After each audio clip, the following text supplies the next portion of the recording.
Ya, kembali lagi bersama kami di Berita TVmu, pemirsa. Ahli komunikasi media Makron Sanjaya mengingatkan bahwa masyarakat harus lebih jeli menyikapi fenomena kesalehan di ruang digital agar tidak menimbulkan persoalan sosial baru.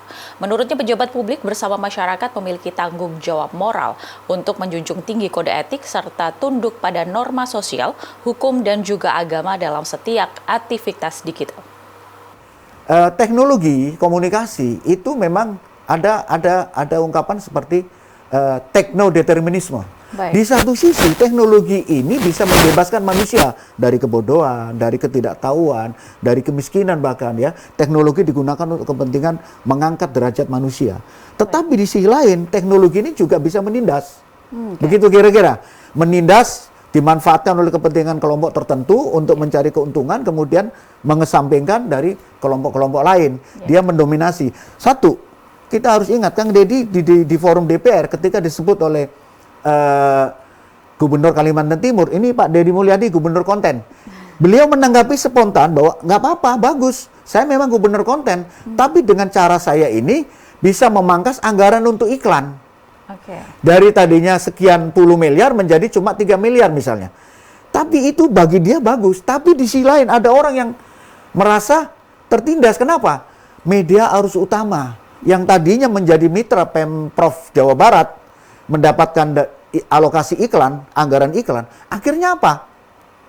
Nggak dapat. Inilah yang menyebabkan salah satu sebab bagaimana terjadinya peralihan iklan-iklan dari media arus utama yang harusnya dirawat oleh negara, termasuk pemerintah Jawa Barat, agar dirawat. Karena media arus utama ini yang kemudian apa? Media arus utama ini penjaga dari kualitas konten dari ini. Karena kalau di media sosial toh, itu kan kita tahu tadi ada dua sisi.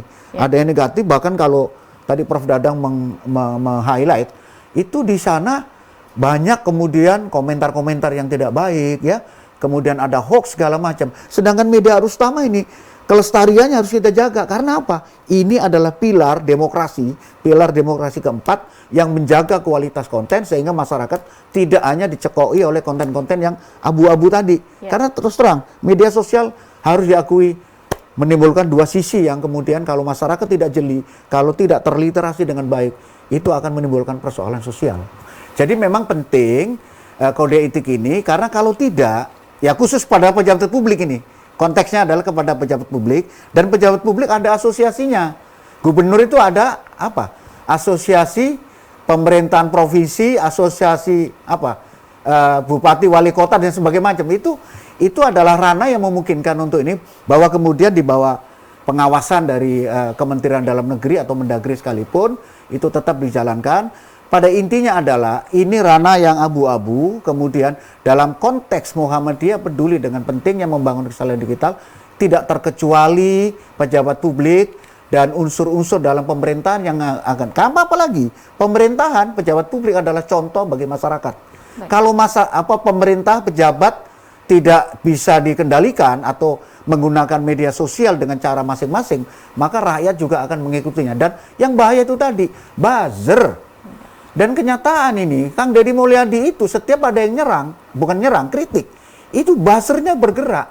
Entah itu digerakkan atau natural oleh pendukungnya, atau oleh netizen yang nggak ada hubungan apa-apa sebenarnya, tapi memiliki simpati karena suka dengan konten-kontennya Kang Deddy. Nah, ini adalah semacam residu yang harus kita antisipasi dengan diatur. Apapun, mau kode etik, mau regulasi yang secara tegas, secara struktur, boleh saja. Saya kira penting untuk kita semua tunduk kepada norma ya, norma sosial, norma hukum, norma agama dan norma-norma yang lain, sehingga masyarakat kita ini dalam bermedia digital ada panduan dan membentuk kesalahan digital seperti yang dicita-citakan oleh Muhammadiyah.